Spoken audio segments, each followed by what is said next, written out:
एक एम्प्लॉय का बॉस के हस्बैंड के साथ अफेयर हो जाता है। इन दोनों ने एक दूसरे से बदला लेने की कोशिश की, पर ये बहुत ही ज़्यादा आउट ऑफ कंट्रोल हो गया। हेलो फ्रेंड्स, आज मैं आपको पैशन है 2012 की एक हॉलीवुड थ्रिलर मूवी एक्सप्लेन करने वाला हूँ। इसमें अलग अलग टर्न्स आते हैं और इसकी एंडिंग भी बहुत ही ट्विस्टेड है, तो अंत तक इस वीडियो को जरूर देखिएगा। अगर आपको वीडियो अच्छा लगता है तो प्लीज़ इसे लाइक और कमेंट जरूर कर दीजिए। अब बिना किसी देरी के एक्सप्लेनेशन स्टार्ट करते हैं। मूवी स्टार्ट होती है और हम हमारी मेन कैरेक्टर्स क्रिस्टिन और इजाबेला को देख सकते हैं। ये दोनों मिलकर एक एड पर काम कर रहे थे। एक एड एजेंसी में क्रिस्टिना इजाबेल की बॉस है। जिस एड पर ये वर्क कर रहे थे ये दोनों को पसंद नहीं आई। काम करते हुए थोड़ी सी ड्रिंक वगैरह भी करते हैं। ये दोनों एक दूसरे की अच्छी फ्रेंड्स बन गई थी। जब क्रिस्टिन का हस्बैंड डर किया है तो इजाबेला यहाँ से चली जाती है। जाने से पहले क्रिस्टिन ने इजाबेल को उसका स्कार गिफ्ट किया। बाहर बहुत ही ठंड थी और वो उसके लिए केयर करती थी। रात में सोते वक्त इजाबेल को और एक ऐड का आइडिया आया। वो अपने असिस्टेंट को घर पर बुलाती है और इस ऐड को शूट कर लेते हैं। अगले दिन एडवर्टाइजमेंट वो क्रिस्टिन को दिखाती है। क्रिस्टिन को ये बहुत ही ज़्यादा पसंद आई। एक्चुअल में क्रिस्टिन जाकर लंदन में इसका प्रेजेंटेशन देने वाली थी, पर वो कहती है कि अब तुम्हें इसके बारे में सब कुछ पता है, तो इजाबेला को भेजने वाली थी। इजाबेला भी इसके लिए एक्साइटेड हो जाती है। जब अपने क्लाइंट से मिली तो क्लाइंट को भी बहुत ही अच्छा लगा था। इजाबेला की असिस्टेंट डानी उसे बहुत पसंद करती थी, उसके साथ टाइम स्पेंड करना चाहती थी। आज इनका प्रेजेंटेशन जल्दी हो गया था, तो कहती है कि हम डिनर के लिए जा सकते हैं, कुछ शॉपिंग कर सकते हैं, पर इजाबेला ने उसे मना कर दिया। इजाबेला कहाँ पर जाती है इस पर डानी ने नजर रखी, तो डानी नोटिस करती है इजाबेला डग से मिल रही थी, जो कि क्रिस्टिन का हस्बैंड है। उन दोनों में अफेयर चल रहा था। रात में दोनों इंटीमेट हो जाते हैं। इंटीमेट होते वक्त डग ने एक वीडियो भी शूट किया था।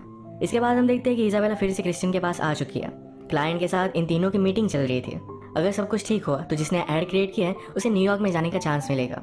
इनकी क्लाइंट के साथ मीटिंग बहुत ही अच्छी होती है, पर क्रिस्टिन ने इस एडवर्टाइजमेंट का पूरा क्रेडिट ले लिया। उसने इजाबेला के बारे में कुछ भी बात ही नहीं की। इजाबेला उससे पूछती है कि तुमने ये क्यों किया। क्रिस्टिन ने कहा कि एक गेम होता है, इसमें आपको जब अपॉर्चुनिटी मिले तब आपको ले लेनी चाहिए। आपको इसी तरीके से लोगों का पोटेंशियल यूज करना पड़ता है, और तुम्हें क्या फर्क पड़ता है। फाइनली हमारी टीम जीत चुकी है। ये एक टीम वर्क है। इजाबेला इस बात से अपसेट होती है, पर इस बात को जाने देती है। जब डानी को पता चला कि हुआ क्या है तो न्यू एड लेकर वो इजाबेला के पास आई। वो कहती है उन लोगों को एक्चुअल में पता ही नहीं कि तुम्हारा विजन क्या था, सारी चीजें वो चेंज कर रहे हैं। इस बात को भी इजाबेला इग्नोर कर देती है। नेक्स्ट सीन में हम देखते हैं कि आज रात इजाबेला और क्रिस्टिन दोनों फैशन शो में आए हुए थे। इजाबेला को एक शूज बहुत पसंद आए जो क्रिस्टिन उसके लिए बाय कर लेती है। अब इसके बाद ये दोनों पार्टी में जा रहे थे। क्रिस्टिना कहती है तुम मुझे अपनी आप की याद दिलाती हो, मैं भी तुम्हारी तरह ही थी, पर इसके बाद मेहनत कर कर मैं इस मुकाम पर पहुंच चुकी हूँ। पार्टी पर पहुंचने के बाद क्रिस्टिना इजाबेल को एक क्लाइंट से बात करने के लिए कहती है। उसने कहा कि अगर इस क्लाइंट को तुम कन्वर्ट कर पाओ तो इसका अकाउंट मैं तुम्हें दे दूंगी। ये इजाबेल के लिए एक बहुत ही अच्छी अपॉर्चुनिटी थी। इस पार्टी में क्रिस्टिन को एक आदमी ने अप्रोच किया। वो आदमी बहुत ही ड्रंक था और पास्ट में क्रिस्टिन और उसमें अफेयर था। इस वजह से वो आज रात भी उससे मिलना चाहता था, पर क्रिस्टिन कहती है कि तुम ड्रंक हो, घर जाओ। ये सारी बात डग ने देखी थी। शायद यही रीजन है डग भी क्रिस्टिना पर चीट करता है। क्रिस्टिना जब घर पर चली गई तो डग और इसाबेल दोनों एक साथ घर पर जाते हैं। डग ने उसे कहा कि क्रिस्टिना जिस तरीके से लगती है उस तरीके से है नहीं, वो बहुत ही डेंजरस है। उसे लोगों के साथ खेल खेलना अच्छा लगता है। ऑफिस में मीटिंग खत्म हो जाने के बाद क्रिस्टिना इसाबेला को रोक लेती है। वो कहती है कि मैंने तुमसे क्रेडिट चुरा लिया, क्या अब भी तुम उससे नाराज हो। प्लीज इस बात को जाने दो, मैं तुम्हारे लिए बहुत ही केयर करती हूँ, मैं तुमसे प्यार करती हूँ। ये बात सुनकर इसाबेला शॉक हो गई। वो उससे आई लव यू नहीं कहती। क्रिस्टिना ने फिर उसे एक स्टोरी बताई। वो कहती है मैं जब छोटी थी तो मेरी एक ट्विन सिस्टर भी हुआ करती थी। हम दोनों के पास एक छोटी सी बाइसिकल थी। मेरी सिस्टर ये बहुत ही अच्छे से राइड करती थी और मैं हमेशा उसके पीछे रह जाती थी। एक दिन मैंने डिसाइड किया कि मैं भी उसके आगे जाऊंगी। वो बहुत ही स्पीड में थी, पर अचानक से उसके सामने ट्रक आ गया। मेरी ट्विन सिस्टर ने मुझे बचाने के लिए मुझे आगे ढकल दिया और वो खुद इसके सामने आ गए। उसकी इस एक्सीडेंट में डेथ हो गई थी। इसके बाद मेरे पेरेंट्स ने मुझे कभी भी आई लव यू नहीं कहा। ये सब सुनकर इजाबेला क्रिस्टिन को आई लव यू कह देती है। ये दोनों एक दूसरे को हक करते हैं। इजाबेला ने क्रिस्टिन को सहारा दिया। थोड़ी देर में यहाँ पर डग आया। क्रिस्टिन से बात करती है। कहती है तुमने कंपनी से जो भी पैसे चुराए ये सब कुछ तुम्हें अब वापस देने पड़ेंगे। हमारी न्यूयॉर्क की ब्रांच ऑडिट करी है और तुम पकड़े जाओगे। डग ने कहा कि मैं सारे पैसे वापस कर दूंगा, मुझे सिर्फ 1-2 मंथ चाहिए, पर क्रिस्टिन इस बात के लिए मानने के लिए रेडी नहीं थी।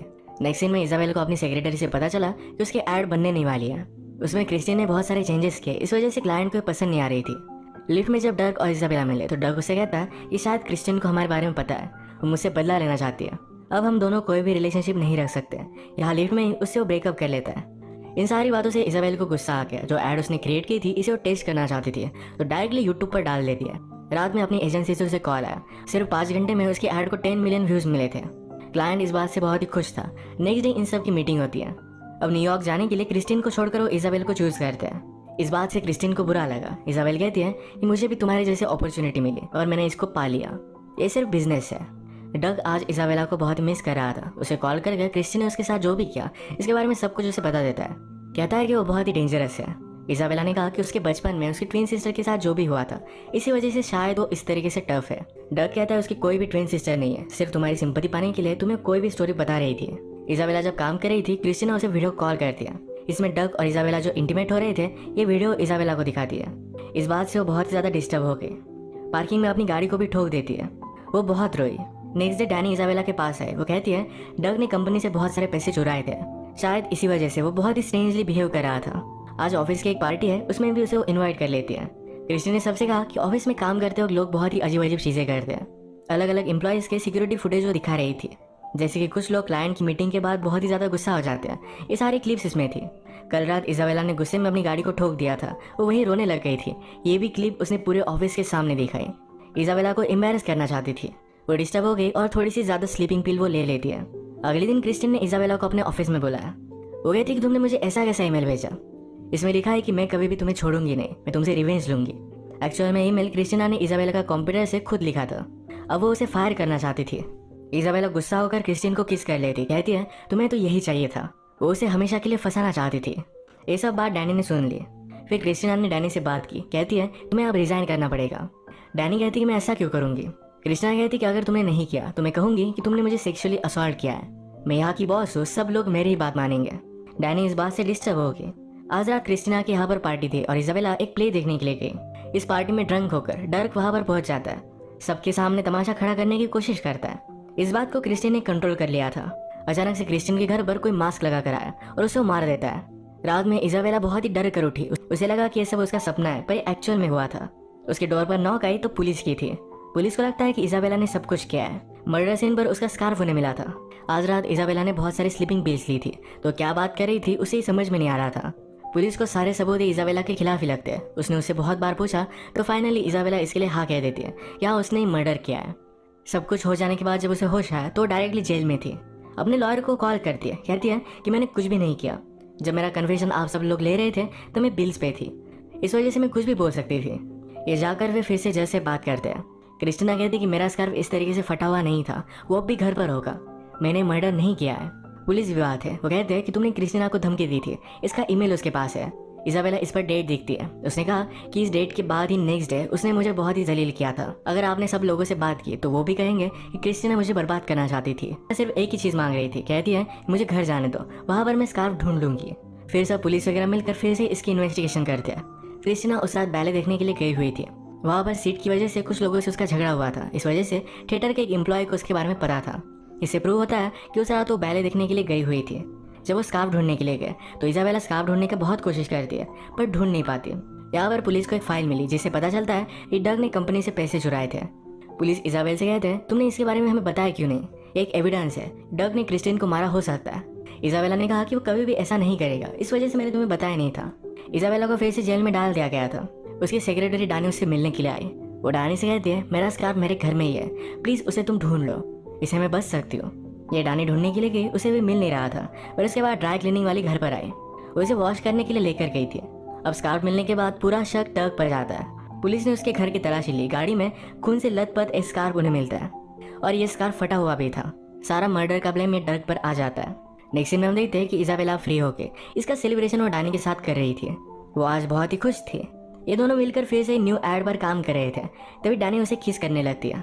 इजाबेला उसे दूर हो गई, कहती कि तुम ये क्या कर रही हो, हमारे बीच में कुछ भी नहीं है। डानी इस बात से डिस्टर्ब हो गई, कहती है मैंने तुम्हारे लिए क्या कुछ नहीं किया। इजाबेला ने उसे स्ट्रिक्टली मना कर दिया। डानी ने कहा कि मुझे पता है कि तुमने क्या किया है, तुम्हारी ये जो स्लीपिंग पिल्स है ये फेक है, मैंने एक बार इसे गलती से ले लिया था पर मुझे कुछ भी नहीं हुआ। जिस रात क्रिस्टिन का मर्डर हुआ उस रात मैंने तुम पर नजर रखी थी। तुमने जानबूझकर बैले में फाइट की थी ताकि लोगों को लगे कि तुम वहाँ पर ही थी। स्टोर में जाकर तुम्हारे पास जिस तरीके से स्कार्फ था उसी तरीके से और एक स्कार्फ तुम लेकर आई। क्रिस्टिन के घर पर जाकर उसे तुमने मार दिया। स्कार्फ का एक पीस तुमने क्रिस्टिन के हाथ में रखा और दूसरा पीस ये डग के कार में। सारा कुछ तुम्हारा पहले से ही प्लान था। तुम्हें मर्डर करते वक्त मैंने रिकॉर्ड कर लिया था। अगर तुम अब मेरी नहीं बनी तो मैं सारी रिकॉर्डिंग पुलिस ऑफिसर को भेज दूंगी। इसके बाद एक सेकंड में इजाबेला भी पलट गई। वो भी डानी से आई लव यू कहती है। ये दोनों फिर रिलेशनशिप में आ गए थे। नेक्स्ट सीन में हम देखते हैं कि क्रिस्टिन का फ्यूनरल था। इस फ्यूनरल पर उसकी ट्विन सिस्टर भी आई हुई थी। जैसा डग ने इजाबेला से कहा था, क्रिस्टिन बहुत ही मैनिपुलेटिव है, वो तुम्हें कुछ भी छोटी स्टोरी सुना रही है। ये बात सही थी। क्रिस्टिन की स्टेप सिस्टर अब भी जिंदा थी। एक रात जब डैनी और इजाबेला सोए हुए थे तो डैनी का सीक्रेट मोबाइल बजने लग जाता है। इसी मोबाइल में उसने एविडेंस छुपाया हुआ था। अगर इजाबेला को मोबाइल मिल जाता है तो उसे डैनी के साथ नहीं रहना पड़ेगा। इसे वो जल्दी से ढूंढने लग जाती है, पर डैनी और उसमें इस बात को लेकर फाइट हो गई। इजाबेला ने गला घोटकर डैनी को मार डाला। अपनी आखिरी सांस लेते हुए डैनी ने अपने पैर से सेंड बटन दबा दिया था। ये क्लिप पुलिस ऑफिसर को चली गई। हम देखते हैं कि क्रिस्टियन की सिस्टर इजाबेला के पास आए, उसे गला घोटकर वो बेहोश कर देती है। जब क्रिस्टियन को होश आया तो बहुत ही देर हो चुकी थी। डैनी की डेड बॉडी उसके पास पड़ी थी और पुलिस को सब कुछ पता है। उनके पास उसके खिलाफ सबूत भी है, इसी वजह से उसका सच सामने आ चुका है। अब उसने जो भी किया इसकी सज़ा उसे भुगतनी पड़ेगी। अगर हम इस मूवी में देखें तो डैनी, इजाबेला और क्रिस्टीना ये तीनों इविल कैरेक्टर्स थे। एक दूसरे को हर्ट करने के चक्कर में इन तीनों को भुगतना पड़ा। इसी के साथ आज का वीडियो हम खत्म करते हैं। अगर आपको अच्छा लगा तो प्लीज़ इसे लाइक और कमेंट जरूर कर दीजिएगा। मैं बहुत सारी मूवीज़ लेकर आता रहता हूँ, तो प्लीज़ इस चैनल को सब्सक्राइब कर दीजिए और बेल नोटिफिकेशन आइकन दबाना मत भूलिएगा। हम फिर से मिलेंगे और एक नई मूवी के साथ। तब तक के लिए थैंक यू और आप अपने आप का ख्याल